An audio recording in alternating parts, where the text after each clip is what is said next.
Pod e weche mag somo en riwruoge mag jopuonj obogo ng'anyo nenono penj madongo ma jo klas 8 kod mano mar grade mar 6 madhi chakore juma manyien kaachiel gi mano mar jo klas 12 poni piny owacho ok owinjo dwachgi. Riwruoge go dwaro mondo jopuonj madongo kod jolupgi omi chudo mambalang' kuom chung' ne penj go e skundegi. Chris Owino nigi mathoth ewi ywak mag jopuonj. Ndalo ariyo kende motelo ne chakruok mar penj maduong' mar jo klas 6 KPSEA, riwruoge jopuonj ma pacho kayo golo ng'ur margi ewi nono penj makamano.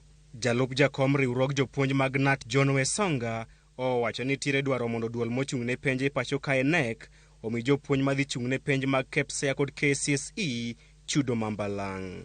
As teachers and as a union of teachers, we support order and we support the government and we want our examinations to be well executed. However, we want to ask the Kenya National Examinations Council to improve on the terms and conditions under which the examiners and the teachers of this country execute the exam. Kaoloso e skund primar Manyakongo e kaunti ma Nyamira, Wesonga oywago midhiero ma jopuonj kalo e kinde chung' ne penj maduong' kendo kwayo NEC mondo opargie. They should review terms and conditions of working.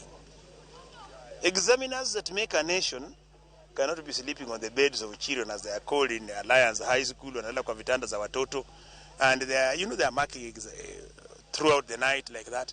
Can somebody think about improving the conditions? E kindeno, riwruok machielo mar jopuonj mag skunde sekondar Kupet obwogo mar biro ng'anyo ne nono penj mag KPSEA kod KCSE nyaka piny owacho ket winjruok kod jopuonj.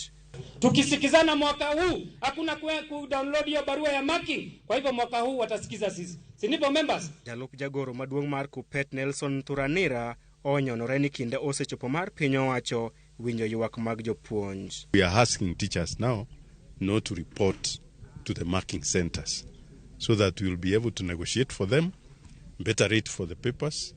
We shall be able to negotiate for them for the teachers who are at the centers of examinations, because teachers are paid very poorly as compared to other officers who are manning examination. Chung' makamano bende okaw kod jalup jakom riwruogno Julius Korir ma okwayo migawo mar somo mondo ter kuonde nono penj mag KPSEA kod KCSE machiegni kod jopuonj kar kete e bore Nairobi kende. Kusahisha mtihani inafanywa Nairobi. Tunataka irudi kama zamani, tuende huko Kaaga, tuende huko Lugulu, tukua hapa Nakuru, ili hata watu ambao wanasahisha waweze kujua Kenya. Sisi tunasema kama Kupet, kama watatimiza mambo tumesema, tunasema hatutasahisha. Tunakubaliana? Yes. Eko machielo, jotelo mag riwruoge jopuonje kaunti ma Tharaka Nithi bende omedo dwandgi ewi wach mar miyo jopuonj madongo kod jolupgi madhi chung' ne penj mar jo klas 6 chudo mambalang'. It is our demand that these deputy principals, deputy and teachers in centers to be remunerated, to be paid by the NEC. Because anything which can go wrong, they cannot run away from it. They will be part of exam and they are not paid anything. Bende ne gisiro lwedo paro mar tero jopuonj puonjo e gwenge magiwuokie. Chris Owino, Ramogi TV, Nairobi. Jopuonj